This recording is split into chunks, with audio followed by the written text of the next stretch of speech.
You know what we're going to do today? We're going to do exactly what I said I wasn't going to do. But there's a reason for it. Yes, we're going to show you a rendering or two of the 2020 C8 mid-engine car. Ah!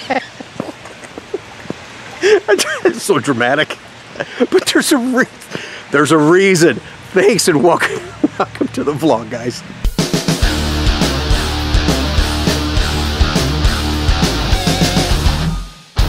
Hi guys, welcome back to the channel. Appreciate you taking a moment to stop by. You probably think, Rick, what are you doing out in the rain? Yeah, I'm in the rain. I'm not doing what I intended to do. I'm a little bummed. I had a vlog that I wanted to do for you guys, so now what we're recording is a makeshift vlog. It's actually some stuff that I was going to cover with you guys next week anyway, so we're just pulling that a little bit forward. But you see what's in the background? Oh yeah, check these out. Yeah, I may be bummed not covering the topic I wanted to do today, but look at that, man. That always gets me excited. Yeah, these rolled off the truck this morning at 7:30. Now, it's not the full truckload of Elkhart Lake Blue, although we do have Elkhart Lake Blue. I'm sorry, like I said, it's raining, but I got the camera light on so you guys can see that just a little bit. Okay. Here's another one over here. Oh, what's that? Yes, that's a ZR1, but that's staying in Ohio. Rolling your cars here, buddy. Another Elkhart Lake Blue Grand Sport. Again, the light is gonna wash a lot of that out. Either way, these are here. These are great opportunities for you guys. We're gonna talk more about that when I go back inside. Oh, Jim. Yeah, Jim sent me a text. Is my car there by chance? Yes, sir, it is. It's right there. What? Kalahari interior, red hash marks, and red seat belts. More on that when this car gets prepped. Oh my gosh, I'm excited for it. It actually turned out better than I thought. Nice job, way to go. That's Jim's spec. Way to go, man. Silver Grand Sport, red interior, chrome wheels, guys. It's beautiful. New, oh, here, I'll show you guys this. And again, this is horrible. This is, now from here, you wouldn't be able to tell what this is, but this is the new Shadow Gray. Yeah, see, this is not doing what I thought it would do. Okay, well, you know, I'm sorry guys, I tried, but I'll tell you what, once these get prepped, Chuck's got a lot of work ahead of him. We get a nice sunny, clear day. I'm gonna do a Shadow Gray comparison next to the Watkins Glen Gray. We're gonna do Elkhart Lake Blue next to Admiral Blue. And if I get lucky, if somebody comes in for service and I have a Laguna Blue, put all three of them together, but that's coming up on a future vlog. This reminds me of the good old days when we had inventory. We got inventory, we're full now, guys. Look at, got a couple rows there, got a full row there, got a couple over there, there's some in the back, we got a full row right here. Yeah, let's rock. You know, one of the reasons I want you guys to get excited about these cars being here and the opportunities that we're presenting to you is some of the stuff we're going to talk about today. Because some of the people right now, you know, not all of you watching are in this climate, but you're like, yeah, Rick, you know, the climate's fine. But the people here, their mindset sometimes, not all the time, but sometimes it shuts down. So we're going to give you every justification and every reason to buy your Corvette right now. Because next spring, you might be in for a surprise, and it's not one you're going to like. Okay, the rain stopped just a little bit, but this is kind of neat for me. This is what I like to do, is be out here with my toys to mind things a little bit better. But just walking and talking with you guys as we do this vlog, even though this is a makeshift vlog for today, I still enjoy just turning the camera on and actually just talking with you guys about the Corvette marketplace, about your car, about a specific car, that kind of stuff. And Pete up in Michigan actually had a great idea. You know, for some of my longer vlogs, which I've got a couple of them filmed already. I just didn't feel like doing those today as far as sharing those. Pete says, hey, you should do it like on your Saturday or Sunday deal. Do it like a coffee with Conti type of theme. So we actually have some coffee cups ordered, you know, kind of formulated into a theme coming up in the future. So thanks again for your support, guys, and thanks again for the great ideas. So let's go inside, let's talk a little bit, and welcome to the channel. Well, you guys saw the thumbnail. That's going to be the meat and potatoes of today's vlog. We'll get to that in a second. But I've got such a great community that is growing right here, and I really, truly appreciate your support. So I'm looking forward to your comments and your feedback from this engaging audience on the main topic of today's vlog. And a couple other things I got to go over with you guys. But before we do that, hang on one second. Just because, I don't know. What if I can have some kind of a backdrop for you guys? Okay, so I don't know if it'll show up through the window. But I just, okay, maybe I should move. Okay, the opposite Rick of the camera. Okay, can you guys see those back there? Okay. Hey, if I'm excited, I want you to be excited too. Can you see them? Oh yeah, you can, can't you? Oh, it's fantastic. Okay. Another one of those vlogs, I'm all over the place. Sorry guys. You're the one who hit the play button. Real quick, I just want to read this nice email. And I'll tell you what, I get Oh my gosh, I get a ton of nice emails. You guys really are fantastic, and it means a lot. There's still a couple I got to read through, and a couple I'm actually going to share here in the vlog. This one actually pertains to something going on next week. Hey, Rick, I hope all is well. We are representing Jeff Nowicki from Nowicki Auto Design, and he asked us to personally invite you to see his amazing all-new 2019 ZR1 concept next week at SEMA. Jeff will be at SEMA Monday through Friday at the Adam Polishes booth, and they give me some phone numbers and so forth if you want to schedule a meeting and an interview. Unfortunately, guys, I can't, you know, I would, and I think maybe as we're growing now, I think by the time next year, if I get some little Corvette Conti helpers to take care of making the donuts, I can get out to more events with you guys at your shows and really share more of the lifestyle of the marketplace. And I want, you know, always, and the intention is to do that right here on the channel. So unfortunately, no, I can't. Feel free to reach us at the above numbers, blah, blah, blah. Okay, P.S. We both enjoy your videos. Please keep them coming. Both of us racers, gearheads, and Corvette fanatics. Of course, Jeff is quite a pedigree, being a former GM designer, professional Corvette road racer, and manufacturer designer of factory carbon fiber components for GM, Corvette, and Cadillac racing teams. Thank you in advance, Scott Carpenter. Scott, it means a lot that you guys even thought of me to invite me out there, because I'm looking forward to actually seeing the coverage, but I do have some folks coming in next week picking up their cars, so unfortunately I can't be there hanging out and just screwing around with you guys, although I'd love to see, and I can't wait to see, your ZR1 concept. And grab some notes. These are just some of the vlog ideas. I told you guys, there's a lot bouncing around in this head. I just want to say congratulations to Ben in Texas. I'm afraid to even look how long this guy's waited for his ZR1. It's finally built. It's VIN number 1216, and he's taking delivery, which will be at attendance, and try to vlog some of that too, if that's okay with Ben, at the National Corvette Museum on the 16th of November, so stay tuned for that coming up. Ben's got a beautiful shadow gray car with a satin black wheels. Again, I can't wait to feature that car, but okay, so it's basically almost November 1st, and you're like 1,216, and you've got production scheduled until March, and they're supposed to do 2,500 to 3,000 cars. Yeah, man, I told you before, they're way, way off. We're going to talk more about that here in just a second. My own finger in the way. Kooky Conti today, man. Oh my gosh. Am I black on the cars? I'm sorry. I just bounce around so much. I'm not even holding the camera and I'm still bouncing around. I'm just fidgety. I can't stay still. I'm excited to be talking to you guys, though. And seriously, I say it probably, what, 10 times throughout the videos that you guys watch, that I do appreciate your support of the channel. I really do, because I take this serious. Not just the YouTube stuff, but my representation and involvement with the Corvette community. And I know you guys take it serious, too. So I think that's why we get along so well. And the channel is continuing to grow at a fantastic rate. So thanks for that. Coming up on this vlog, make sure you do subscribe. Make sure you hit the bell notification so when we do new uploads, you don't miss a thing. This thing is going to heat up really, really, really quick. Now, we had thought that the new C8 mid-engine car would be revealed in Los Angeles.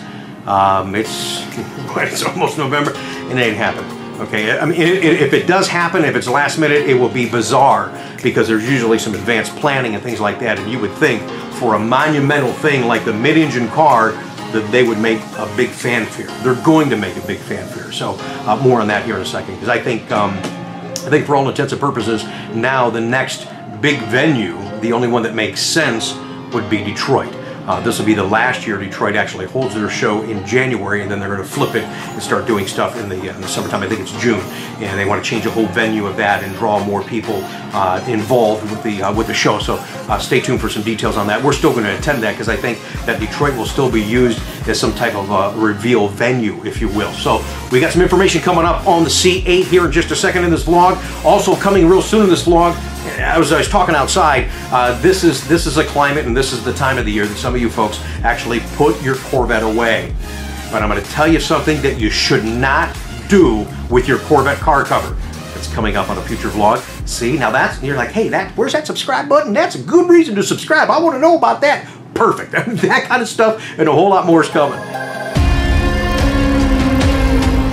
Well, I'm talking too fast, and I guess my mouth gets dry. We're also going to do, coming up real soon, and some of you have already sent those in, you still have time to do so. If you have some fall Corvette pictures you like included in a vlog that we're going to be doing, talking about how you can use your PDR other than on the racetrack. So that's coming up soon on the vlog. So throughout the emails, text messages, phone calls, people stopping at the office, a lot of you are still indecisive on what to do. You want to buy a Corvette. You love this Corvette. You know what's amazing too, when I was walking out there and I get excited to see those cars? You know what's just bizarre to me? Think about it for a second. And we shared that in a recent vlog, and it's a vlog that is a great vlog. I'd love for you guys to see when I read the interview of the previous Corvette engineers. To think that that car almost was not to be, well, basically was not to be. I mean, that car was a, it was a Corvette filler to get us to the mid-engine car that's coming soon. Can you imagine? That car's a filler and it's a rock star. It's a beautiful car. It's a huge win. But a lot of you folks are on the fence. Do I buy that car at a great deal? I'm worried about depreciation, or do I wait for the C8 car? It's hard to make a determination on the C8 car because you don't have the information. I don't have the information to give you to say yes or no, what the engine is, what the price is, options, etc., etc. We just don't have that. So it is hard to make that decision. But right now, if you're worried about depreciation, if you're buying a car and you're trading it within a year, 2 years, well, you're worried about the depreciation. I mean, it's so hard to reintroduce those cars so quickly because there's so many cars. Here, let me just share this with you real quick, okay? And this is not to be a negative, but this is just some facts, okay? What I did is I looked at production and sales for 2014, 15, 16, and 17 of Corvette. What they produced versus what they sold. Now the problem is when you, again, this is not a negative, okay? Because I'm a lifetime member of the National Corvette Museum and I love those guys down there. But when they're doing, you know, we don't have them right now because it's closed, but when they're doing a plant tour, they're saying, all these cars down here are sold, they're all sold. And that's not their fault. It's the General's fault in Detroit because they put that in their head that these cars are all sold. They're sold wholesale to the dealer. Sold to me is when it's in your driveway, okay? And I think that's what GM needs to realize. And I didn't get a chance to talk to Harlan at the Bash event back in April, and I wanted to and kind of share some of the stuff with him. So if he's watching this video right now, this is the stuff I wanted to talk to you about, what I wanted to talk to you in private. Now, it's out on YouTube, so everybody knows it. But, I mean, seriously, to think about, you know, what we're doing with Corvette, what the future of Corvette is, what the current market of Corvette is. People are like, wow, there's so many cars out there, so many cars. There is so many cars, okay? We're coming off, you know, the C6 generation where there was just a huge pent-up demand for a new car. And when this new car came out, everybody wanted it. Corvette clients and people that never ever had a Corvette. So that's where our growth was, is in the crossover buyers. Of course we want to retain them, but I think that's what you're going to see more of with the mid-engine car. And again, more on that here in just a second. So looking at those production stats, okay, 14, 15, 16, 17, they built roughly, just, we're talking round numbers here for conversation, 145,000 cars. At the end of 2017, there were still almost 22,000 cars not spoken for, not sold, not in your driveway. So my thought process is, as much as we love the car and as special as the car is to us, there's not really a real, I think that's a fair statement. Again, I'm just off the top of my head here, guys. There's not a collector's car. There's some rare cars. I mean, shoot, in 2016, I had one of the cars that was a one of one. It was great advertising, great retail. The customer that owns the car, I'm sure they love it. I love the car. If I was in a position, I would have bought that car. It was a sharp gray convertible, yellow stripes, yellow stitching, yellow calipers. We had the yellow stripe ordered before GM even had it on their website. I mean, really paying attention to staying on top of that for you guys. But that's a one of one. It's something special. Just like when you guys do the $5,000 VIN number thing, that means something only to you. To the guy that, hey, this is ordered with a special VIN number. Okay, so what? What's the price of the car? So, looking at these numbers, okay, from a quick glance, my thing that I wanted to say to Harlan and some of the GM team is here. I know you guys want to build cars. Great. Build the cars, but support the cars to us as well. And what I mean by that is, you know, give us a little bit of an incentive. I mean, here you've got the Corvette client is your top level client within Chevrolet. Give us some type of incentive to keep the car moving. You know, it's a couple grand here, it's an APR incentive. I mean, something to keep it going. Corvette has always been that taboo. You don't get any rebates, you don't get any incentives. So I guess when you do, then the market spikes, but there's no consistency. And, you know, and looking at these numbers, it would be nice to have a level of consistency. I think for General Motors from the manufacturing standpoint, and for us as retailers as well. I mean, who wants to have a car sitting around for 2-3 years in inventory to make a great deal on it? Let's just make the deals, keep them moving, keep them fair, let's have fun. So that, I mean, yeah, again, I don't want that to be a downer. And you're saying, wait a minute, no, I'm not trying to be negative. It's like, here, if you want to build a bunch of cars, then let's support it. Let's face it, it's not a Traverse, it's not a Chevy Cruze or a Malibu, and those huge numbers that those are produced in. But if you're going to be making 35 to 40,000 cars a year, and you're only selling, you know, a fraction of those, actually delivering them, let me just not say sold, let me say delivering those cars that you had built, you know, I think that's something that needs to be looked at. And that's, you know, we want the brand to be healthy. We want to keep moving forward. And there is a great, bright future for Corvette. So I just, you know, for whatever that's worth, I just wanted to share that with you. That's always been on my mind. I actually got some statistical data so I could talk factual to you guys. And that might be something you want to comment on. Okay, so here's one thing I definitely want you guys to comment on. Okay, so you guys saw the thumbnail. So what would you say if you met Zora? Really looking forward to your comments down below right here on this particular video. I know what I would say. Simply, thank you.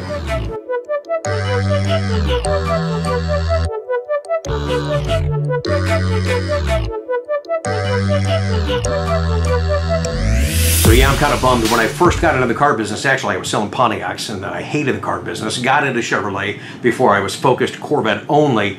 Never had an opportunity to meet Zora, and yeah, I really wish I did. Just the guy was truly ahead of his time, and I appreciate that effort, that tenacity, that creativity. And I apologize, I forget who it was. Somebody in the Chicago area when I was working in Wisconsin actually gave me a hat that was signed by Zora. And of course, that's not in my office anywhere. That's at home. That was really special to me, still is to this day, and I really do appreciate that. So give me a comment down below. If you had an opportunity to meet Zora today, what would you say to him?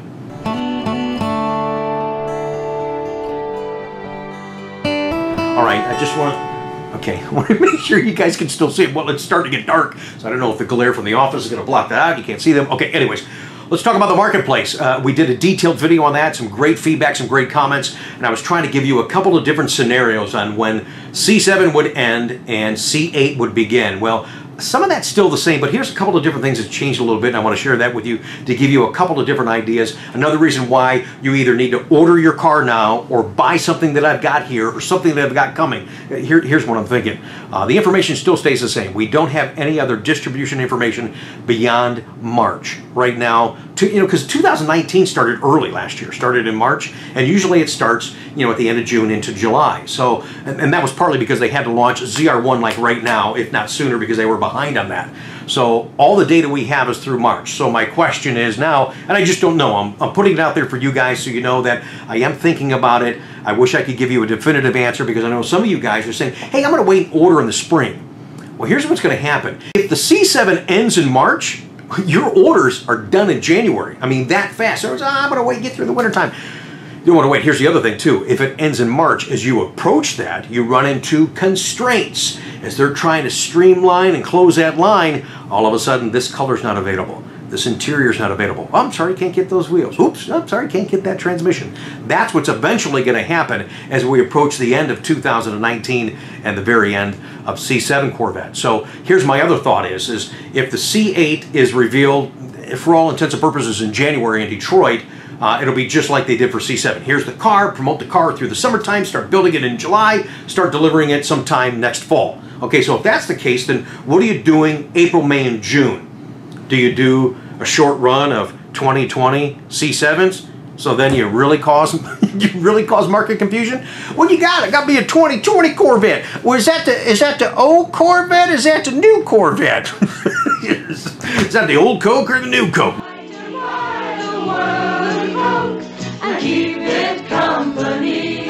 So I think what's going to happen is either if they need the time of the plant to do any additional tooling that they've been doing that we've been blocked out of for a year and a half now, they'll shut down in March, and then that April, May, and June, they'll do whatever they need to do to ramp and get ready to rock and roll full-bore C8 Corvette. That's one idea. The other idea is you could have essentially an extended build of 2019, and that takes you into June. So now you've got almost, you know, in round terms, almost a year and a half of 2019 production, which means they'll give you some more ZR1 availabilities. Once we have that information, I'll definitely let you guys know. And again, this is more current retail market stuff, but this conversation I have 50, 60 times a day. I really do. So put it out there right now on the YouTube channel. Hopefully you guys are watching this deep in the vlog. Hopefully this information is useful for you.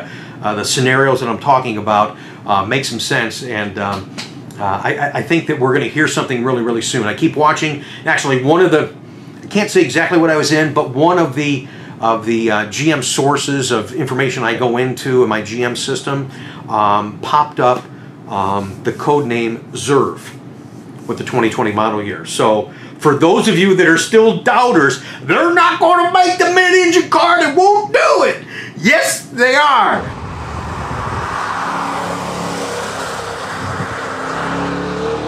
We're just waiting for it to be announced so we can tell you all about it. In the meantime, we all keep guessing. Speaking of guessing, here I'm going to do what I said I wasn't going to do. And here's the reason I'm going to do it. I want you guys to look at this rendering from FVS. What a wonderful job of the interior, suspected interior, I should say, of the 2020 C8 car. The only thing I want to do, I just want to show it up on the screen. I'm going to show it on the screen. The only thing I'm going to tell you, so some of the I'm talking to people all over the place, guys. I'm trying to get information for you. Some I can share, some I can't. All I'm going to tell you at this picture, the conversation I had with somebody, he said, whoever did that rendering, either they have or they know somebody that's been inside the car. Okay, so that's all I want. That's all I want to say. I mean, just to give you an idea, there is some stuff that's right on that, okay? I'm not going to get into specifics. Look at this rendering. I think this guy extremely talented. You can see his information up on the screen. Oh my gosh, beautiful 360 rendering of the would-be mid-engine car for 2020. And there is some stuff that's right on this car. The reason I wanted to share this on my vlog, because looking at it, and we started talking about the car when the spy shots first started coming out, and my concern is when you look at this car, whenever we see the final product, I want to be able to identify it as a Corvette. And I think looking at this, I think you can see that, yes, there is definitely some Corvette undertone. There better be. All right, I'm all out of notes. Subjects for the day. That's our vlog for today. I've probably been rambling all over the place, but you know what though? I've kept it on point. I tried to keep it real, keep it from the heart, from the gut. I hope you did enjoy today's upload. Thumbs up this video if you can. Do subscribe to the channel. I want you guys to come back because we got a lot of stuff coming on. Our very next video, because Mother Nature didn't comply, is going to be just a screw off. Why not? You know what? I have so much fun doing these videos with you guys. I got so many ideas, and I really have all kinds of notes on. It's like, I gotta do this, I gotta do this, I gotta do this, I gotta do this. I can't wait to get in front of the camera and talk to you guys. And your feedback and your emails and your texts and stopping by the showroom and that kind of stuff really means a lot. So my next video, yeah, I'm gonna screw off, and we will post that on Halloween Day, our fun Halloween vlog. And yes, I'll be in some kind of a get-up. Many of you know what I'm going to be in, but I've got some choices. So I'll show you those choices, and I'll show you what we decide to actually be in and drive around in a Corvette and tick off all kinds of you in the Columbus area. I'll talk to you soon, guys.